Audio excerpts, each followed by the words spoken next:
Hola, somos Alejandro Bajardo y Aaron Pereira.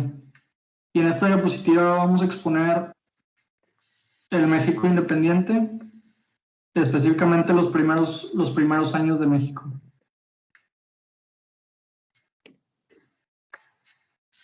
Con las condiciones económicas y sociales de 1821, la nueva nación iniciaba su vida independiente con malas señales.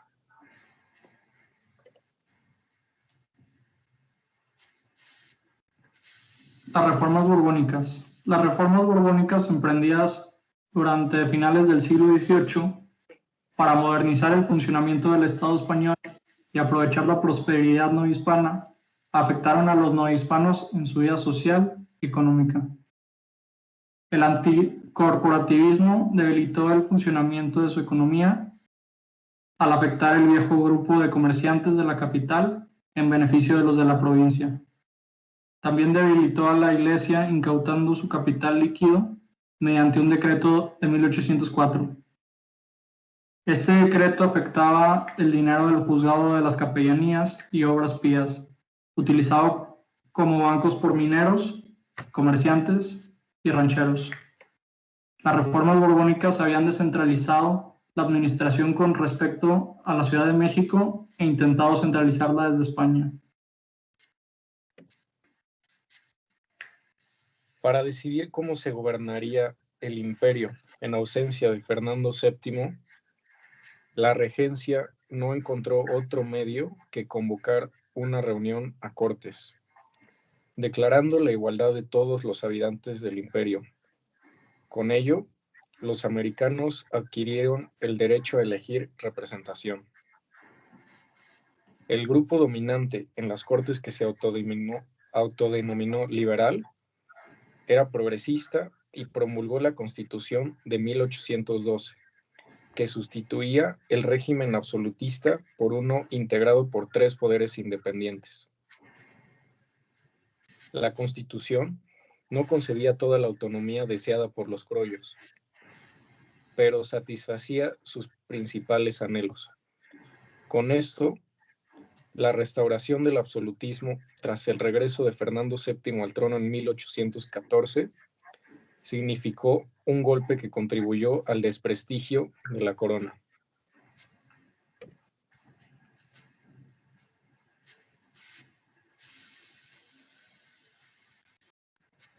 En Nueva España, los comandantes militares realistas y los jefes insurgentes habían adquirido el dominio de las regiones. Así, por muchas razones, todos querían la separación del reino. Agustín Iturbide fue el hombre que aprovecharía la oportunidad por una nueva coyuntura en 1820. El cambio político permitió que los insurgentes presos fueran liberados, que se estableciera libertad de prensa. Con ello, la inquietud política resurgió. Guerrero, ante Iturbide, terminó por aceptar el plan de Iguala, que después de todo juntaba los deseos de los diversos intentos autonomistas. La Junta Provisional Gubernativa, nombrada por Iturbide, eligió a los miembros de la regencia y convocó a las elecciones para el Congreso Constituyente.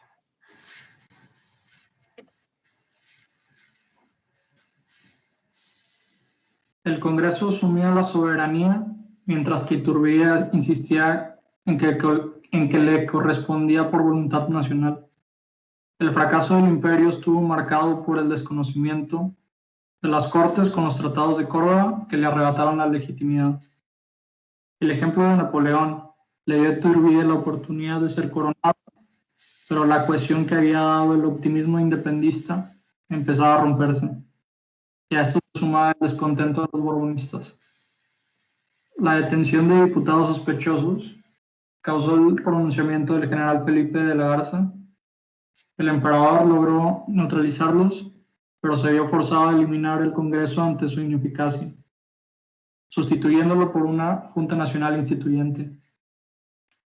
Todo se combinó por derrocar al emperador, el borbonismo inconforme, el temor de las provincias al centralismo el aspirantismo insatisfecho de los oficiales realistas y la marginación de los insurgentes.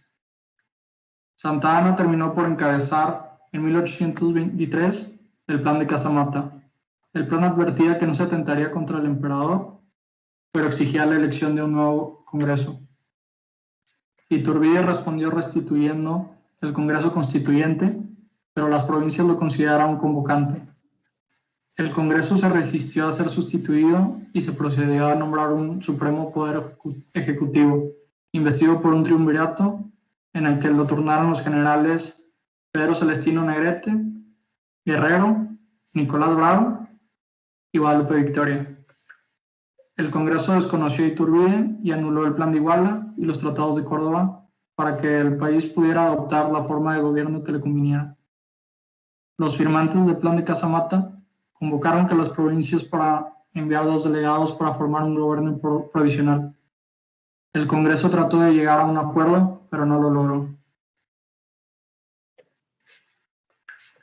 En julio de 1823, Centroamérica votó su separación de México, mientras que Chiapas decidió sumarse a México. La federación fue aclamada por todos, y con el temor de que España volviera por una reconquista, la reconciliación se abrió paso y la convocatoria para elegir un nuevo Congreso consolidó la unión.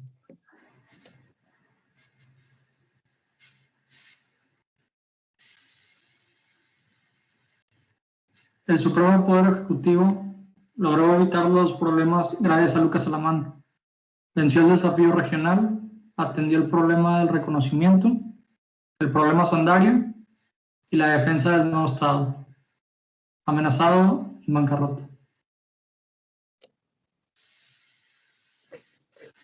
En 1824, en Tamaulipas, se dio lugar al fusilamiento de Iturbide poco tiempo después.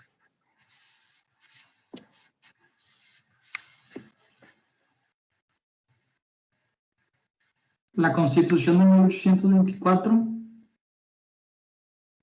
y la Primera República Federal. El Congreso se instaló el 7 de noviembre de 1823 y el 31 de enero de 1824 había aprobado el Acta Constitutiva de la Federación, Estatuto Provisional del nuevo gobierno. La nación asumió la soberanía con estados libres, soberanos e independientes.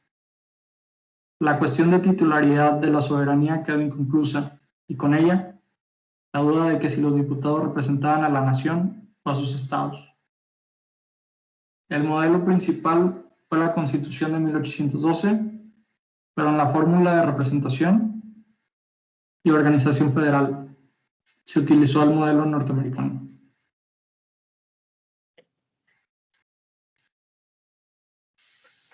Hacia el año de 1824, había 20 estados, 4 territorios y un distrito federal. En México, la desconfianza del centro dio por consecuencia el establecimiento de un gobierno federal débil. La necesidad de establecer el Distrito Federal sirvió para debilitar al Estado de México, arrebatándole la Ciudad de México.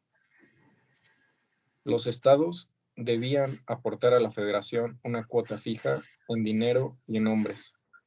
Esto de acuerdo a su riqueza y a sus habitantes.